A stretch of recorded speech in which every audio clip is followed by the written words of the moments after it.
日本時間6月20日、ドジャースの大谷翔平選手は、本拠地で行われたパドレス戦に1番 DH で出場しました。この日の9回表、パドレスの攻撃中に、タティス・ジュニア選手への死球を発端に、両軍がエキサイト。ドジャースのロバーツ監督と、パドレスのシルト監督がベンチを飛び出し、選手もこれに続いて、一触即発の事態となりました。これに対し、審判は、両監督に退場処分を言い渡し、警告試合が発せられました。また、その裏、今度は大谷選手の右脇腹付近に、スアレス投手が投じた100マイルの速球が直撃。大谷選手はこれに対し、ドジャースベンチに向けて、選手たちをなだめるようなジェスチャーを見せながら、一塁へ歩きました。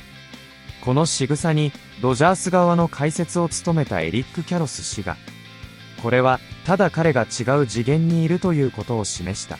と、大谷選手の冷静な態度を大絶賛。さらに、実況のジョー・デイビス氏は、これは神秘的だとコメントしました。ここからは、その様子を見ていきます。In case you're scoring at home, that is 5 hit batters so far in this series. And going back to last week in San Diego, it's 8 hit batters in the last 5 games between the Dodgers and the Padres. With more, let's head back inside. Kirsten Watson joins us again live with more on the need for maybe a little extra ice down there in the dugout when these two teams play. Hi, Kirsten. Hi, John. Yeah, there's definitely some extra ice, some bruising, even just, they call them pink patches. Now they're what the players are wearing after they get hit by a pitch, just help kind of contain that swelling. So they're definitely being put to use down here. We knew this matchup was going to be intense. We knew that there was going to be a little bit of back and forth, a little bit of chipping at each other.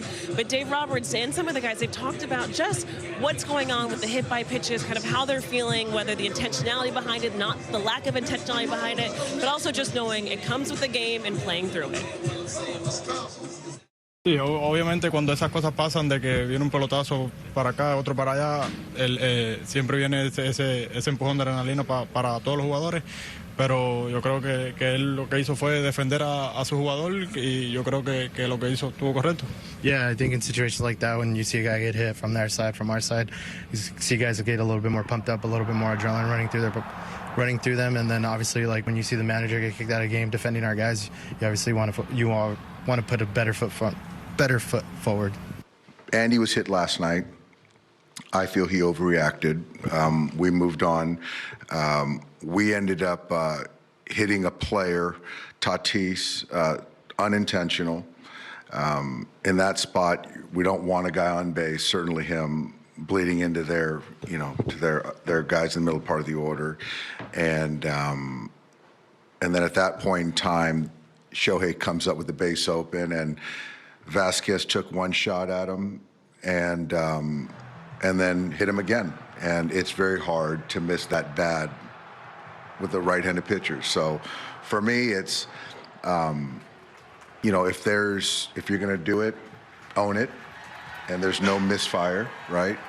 And then I just felt that I didn't feel a warning on both sides was warranted. For me, it's like if they feel that's warranted on their side, part of baseball, if that's what they feel, and I give them credit because they hit him in the leg, own it. And we move on. But it's not a misfire. I do feel it was intentional. And again, that's part of baseball, which we all understand. So ahead of yesterday's game, there was a question that was posed to Dave Roberts if there is going to be any warnings that are going to be given to both teams ahead of the game. That wasn't the case. We did see Andy Pages get hit during the game as well. But even looking at his reaction as well as Dave Roberts, Dave was really pleased with just how he handled the situation, was honestly kind of applauding him for not over-escalating anything and understanding that nothing is intentional at this moment. The only intentional hit by pitch they believed was the one to Shohei Ohtani. The good news is that Shohei is okay. Everyone is okay in regard to those situations. But, of course, the umpires and everyone's going to keep an eye on it tonight. But the Dodgers are just looking to kind of keep things going. They're not reading too much into it, and they're just going for the sweep tonight, guys. All right, it's all about getting that win tonight. That's 6th in a row. Kirsten, thank you very much. And on yesterday's pregame show, we did have the conversation about whether we might see some carryover from the beanball wars we saw Tuesday here at Dodger Stadium. Adrian, we did see Andy Pages get hit last night. It didn't blow up to anything really big, but it seems like there's still at least a little something festering underneath the surface. I do agree that there is something festering underneath the surface. I just really feel that when there is arguments, when there's little battles between two individuals, two teams, the team that every team wants to get the last punch in, right? And so, I feel like there's something brewing there, something underneath, and maybe nothing happens today. But as they keep playing each other throughout the season, you're going to continue to see this every time there's a misfire. Yeah, I mean, if you have intent two teams that are going to compete. They're good teams, and there's intensity that come along with these games. And when you have these intensities, you have emotions, and when you have misfires, whether they're intentional or unintentional, a lot of times it's when you're going, okay, off-speed pitch, you're like, oh, you hit me with a slider, you hit me with a changeup, okay. But when you're getting fastballs in their upper 90s, mid-90s, upper 90s getting hit, you're like, wait, listen, you're going to take it personally. And especially, too, you used to go, hey, you're a good team. You guys should have the command. You should be able to control that, too. So there's all these feelings that are going through you when things like that happen. And we heard on Tuesday after the game, Dave Roberts saying that when Shohei Ohtani was hit, that was definitely intentional, and he said the Padres should just own it and then we could all move on. But the reality is, Nomar, no manager, no pitcher ever owns it. They always say, oh, it was a misfire, it got away from me. So how do you handle it when you're in that kind of situation, when you know the other team's not going to admit it, but sometimes when you come to the plate, you're going to probably have to wear one eventually. Yeah, that happened to me quite a few times where I know I was coming up and I was getting hit. And a lot of times I would also let the catcher know, like, listen, just keep it low. Better keep it low, and they go, a lot of times, they either nod or they're like, you got it. And then when you do get hit, you just kind of take your base. And that's why Dave Roberts said, listen, I commend them. They kept it low. They're like, all right. I mean, I've even been hit by former teammates, and then when I get to first base and, they look at me and they're like, I had to. And I'm like, yeah. And I go, and you kept it low. It's the way it's supposed to be. It's when they start going up. The one that, Pages, you say got away, but when it goes up, they start thinking like, wait a minute, now you're messing with more than just hitting me when you're getting near someone's head. That's just something you don't do, and that's what really gets you fired up. And, kudos to Pages for keeping his cool at that moment. Yeah, 100%. And I think that's part of the reason why this has been brewing is because the pitches have been fastballs, and they have been up around the letters. They've been up, they haven't been low. The only low ones so far has been the Ohtani one.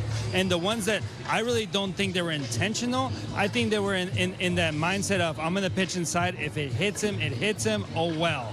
And they've been fastballs up closer to the neck area, and I think that's what's really creating this festering that's happening. Yeah, well, you see it all the time. Like, guys usually police themselves out there, and they'll always say, it just got away from me, no big deal, and we'll eventually move on. But we'll see if cooler heads do prevail tonight in the final game of this 4-game. Hi, John, and really trying to put their foot down here. They go into this series with the Padres last week, neck and neck. They take 2 of 3 down there and have a chance of their first 4-game sweep over the Padres since 2009. And they're doing a little something different tonight. It's not going to be a bullpen game.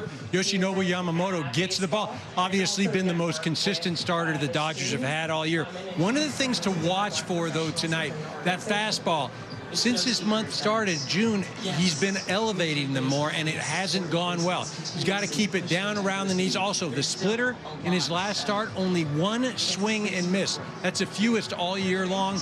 Looks to get some more of those this evening. As John was talking about finishing up this stretch against the Padres and the Giants, they're also finishing up this 29-game stretch against nothing but contending teams at a time where they are as depleted as they're ever going to be. They got a chance to go 18-11 during that stretch. And I think what that does is that speaks volumes of this roster construction. I mean, you can talk about every other club, and they've got this and they've got that. But nobody compares to the depth that the Dodgers offer. And whether that's at the starting staff, whether that's bullpen, whether that's position players, that's why the longer things go, the better the Dodgers' chances. Yamamoto for the Dodgers, Ryan Bergert for the Padres. And first pitch coming up in just a few, John. Joe and EK can't wait for this one. We'll see you in 15 minutes. And they were just talking about Yoshinobu Yamamoto. Had an ERA of 0.9 in his first 7 starts of the season. Over his last 7, Adrian, the ERA is almost 4.5. The Dodgers haven't won any of his starts here in the month of June. Have you noticed anything with Yoshi that's led to somewhat un-Yoshi-like results? You know, I really, you're going to go through times that you're really, really good at the mound. And then you're going to go through times where, you know, your pitches aren't coming out of your hand the same way. Or, you know, it's the ebbs and flows of the season. The only thing I'm seeing right now is the fact that his off-speed pitches are up in the zone a little bit. And the fastball, he's not executing it as precise. I'm not going to say he's not executing it. He's just not as precise with his fastball as he was earlier in the year. So, you know, you factor his fastball missing by a couple inches from where he wants to, and off-speed pitches being a little more up, is going to lead to a little bit, you know, of, you know, more runs scored against him. Yeah, I think you're exactly right as far as with the fastball. We always say how fastball command is so key, right? And you know, he's so good at getting the corners, and sometimes you don't get that call. It's a little bit off, or he's just off just a hair, and then he finds himself with that fastball kind of catching way too much of the plate, and they're able to do damage with him. So, listen, I'm not worried about Yamamoto. I think he understands himself, and he's such a competitor. I expect him to kind of come out here today and go out there and try to dominate, especially since this is one team. I know he hasn't faced him this year yet, but when you look back the way he's opened his debut over there, Korea, where they did damage to him, he's got over a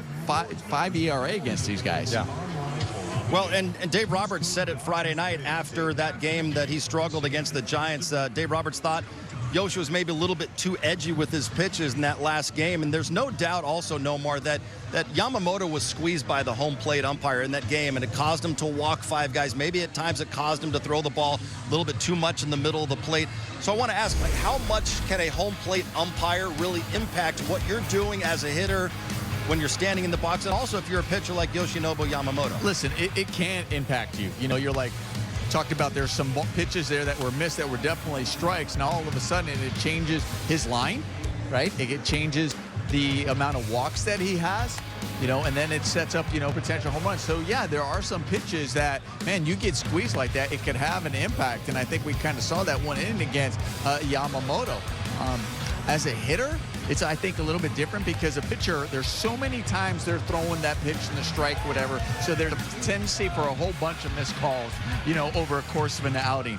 As a hitter, oftentimes, rarely do I ever felt like the umpire missed 3 calls on me. Yeah, they may miss 1 here and there, and it may be the one where I was, you know, it was a 3rd strike, and I'm really upset about that. But at the same time, I go back and I'm like, what happened to the other 2, you know? And so I kind of get on myself. But as for pitchers, I can understand where they feel maybe more has impact because they're throwing so many more pitches. Yeah, I mean, I used to always ask for the umpire chart because there's charts on umpires that are handy, so you know what his strike zone is like. Does he call the ball up and not down? Does he call it in and not out? And then that way you can create a game plan going up against that pitcher, knowing what his strengths and weaknesses are. So an umpire can have a huge impact on the pitcher. If a pitcher loves to pitch to the top of the zone, but that umpire doesn't call it, now he's got to adjust and bring the ball down a little bit. Now he can get hit. So there's many ways an umpire can have a huge factor, and one of them is not calling those edges. Yeah. That's why I swung at the first pitch. I take the umpire out of it. Let's go. Let's go. Let's hit the ball. That's why he hit .313 in his major league career. Yamamoto takes the ball for the Dodgers tonight, and for more on him, here's Kirsten. Thanks, Joe. And for Yoshinobu Yamamoto, he's hoping to get back on track tonight. If you look at 2 of his last 3 starts, he hasn't been able to get through 5 innings of works,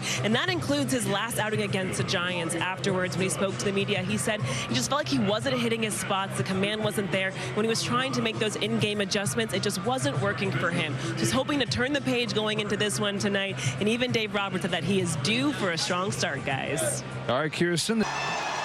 Ohtani flied out his first time and is 0 for his last 10 with 6 Ks.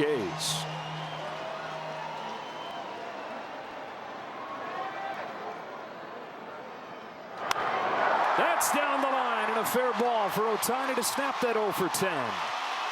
Edman goes first to third, and they've got him cornered with 2 away.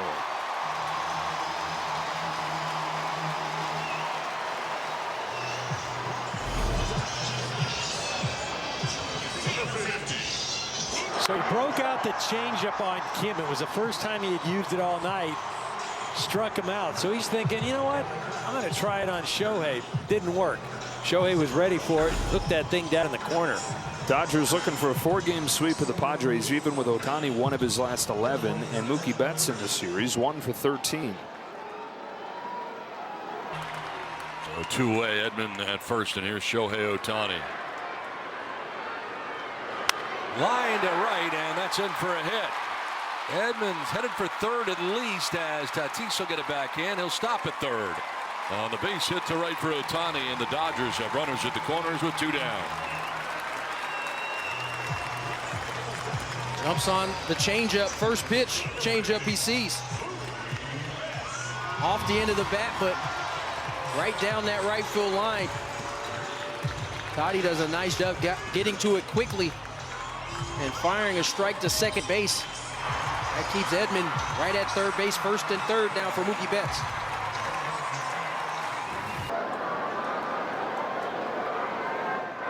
Oh, boy. Oh.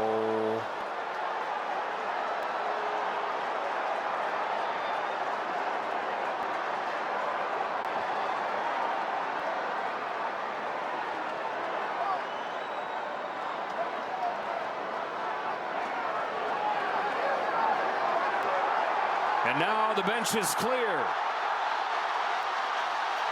Oh, look at Doc going out there.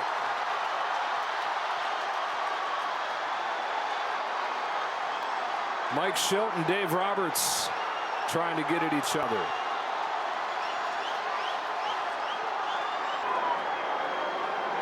We'll talk later, Dave Roberts is saying. Yep. And that's not talking. That means in the hall. We'll see one another in the hall. Yeah, he's not afraid, Doc.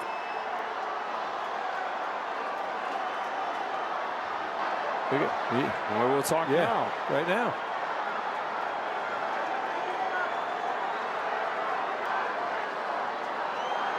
Look at this. He didn't know where he was.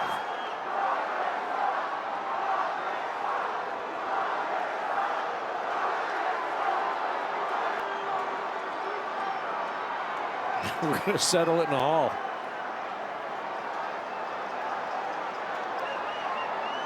All right, guys, at this point, everybody's kind of standing around looking at each other. Yeah, but when you're down there, it's not over and things are boiling. And this isn't one of those, hey, just get out there and hug one another. There's some real bad blood out there. There is. I mean, it just, you can sugarcoat it all you want, but. Well, we've talked about it throughout this series, talked about it going into it last week. You already don't like each other. You're going to see each other a bunch. The standings tight coming in. And it took all 7 games to get here.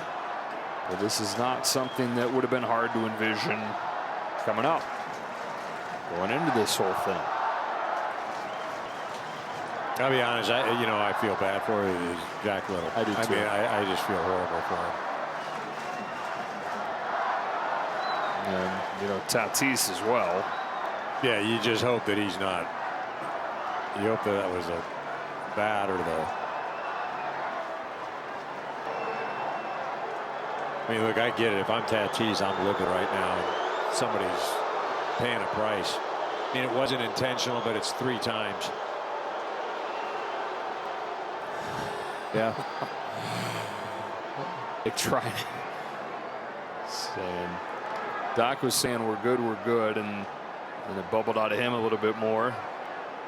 And now Teoscar Hernandez taking Mike Schilt. And if Teoscar Hernandez can't bring you back down to earth, I don't know if anything can. Mike, just look at this smile. Look at these teeth. How can you be mad?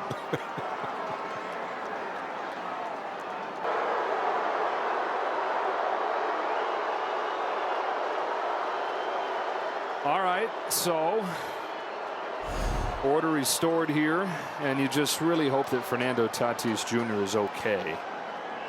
It's up there with all those small bones in the wrists and the hand. And I get it. He's hot. I mean, he's. Well, Tatis has been hit 4 times this year, 3 of them in these 7 games against the Dodgers. So again, no intent here. Guy making his major league debut, but there doesn't have to be for you to totally understand why the Padres are as hot as they are. I remember Trevino earlier in the game, up and in first pitch. Again, those guys are trying to go there, and that's where you pitch them, but you got to be better than that. And I get it, Mike Schilt. I mean, he's seen enough. And you know, Doc's coming out there. His point is like, what, you think I ordered that, or you think I'm trying to have, like, I've got guys out there throwing. We're not trying to hit your guy. Been a monster in the late innings this year. 1 ball, no strikes. Now keep in mind, if Ohtani's able to keep this game going, it's not your normal hitters that follow him. Dave Roberts pinch hit for Betts and Smith and Freeman, so it's Rojas rushing and Hernandez that would follow. 2-0.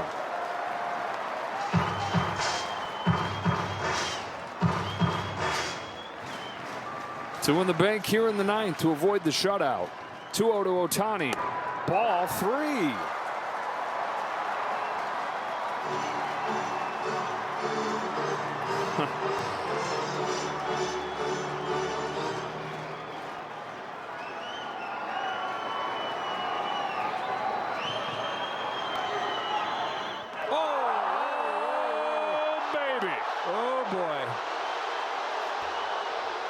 Look at Shohei just waving him off.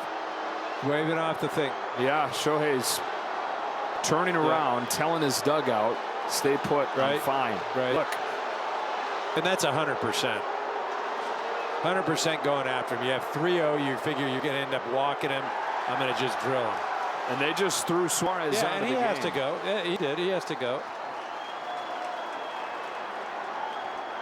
I mean, and there's not going to be any argument. I mean, maybe some argument, but that's 100% going at him.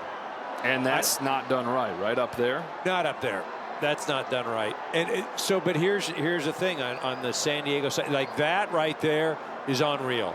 That, again, just adds to this guy is on a completely different level. The mystique. It's unreal. Like, because emotionally right now, like, I'm screaming, I'm MFing everybody. I am just like, seriously, like, that's not a... That's unreal. Again, that adds to the legend. This game has gone completely off the rails. I mean, I didn't think that was going to come tonight. I did, you know, when the count was getting deeper and deeper as far as 2-0, 3-0, I was like, ugh. Did you start to worry? Yeah, I did, because I'll tell you that long time ago, there was a guy, a minor league guy, that they used to, if he got walks, they hated it. They didn't want him to. So when he got 3-0 to a guy, he'd drill him because the walk total wouldn't go up. And I'm sitting here going, okay, well, he's going to end up walking. I didn't think they'd get him tonight. I figured it'd be in the next series. And so Yuki Matsui's going to come on to pitch. By the way, the tying run is now coming to the plate in a game the Dodgers trailed 5-0 in the middle of this storm. But this is beyond tonight's game. And this is like, if you're in the Padre dugout, you're saying this is Suarez just gets, you know, accolades right now because you're protecting your guy. I cannot believe Shohei is, like, again, he's at another level. He is at another level. Talking to Jose Iglesias, one of the good guys. You know, the way I see it, the way I saw it was Jack Little was making his major league debut, and he's trying to get through the outing, and we're trying to get him to finish the game. And obviously, the arm side miss to Iglesias, walks him, walks in a run, and then he hits Tatis with an arm side fastball. Obviously, I think anyone knows there was no intent. And I think even, you know, Mike speaking the other day talking about intent versus no intent. And so I think that anyone understands that there was no intent there. And even by my reaction, I didn't feel good about Tatis, a great player, good guy, getting hit. I didn't feel good about it. And so as he comes out and he's yelling at me and staring me down, that bothers me because to be quite frank, that's the last thing I wanted. I'm taking starters out of the game and, trying to, get this game over and get this kid a couple innings. And so that's why I felt, I took that personal because I understand the game and know that I understand it doesn't feel good to get hit, but understand, again, intent versus clearly no intent.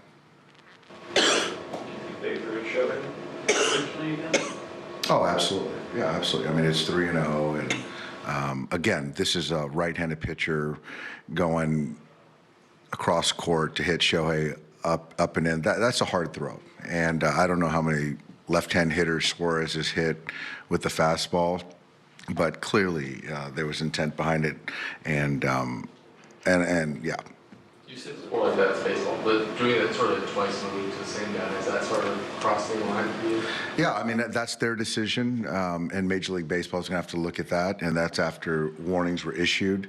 But I can honestly say that, none of the guys, and I know Tatis was hit 3 times in the last 7 games we played, there was not one intent. You don't want that guy on base. And but yeah, he was hit, but that is baseball. But I know that there was no intent from any of our guys hitting their guys.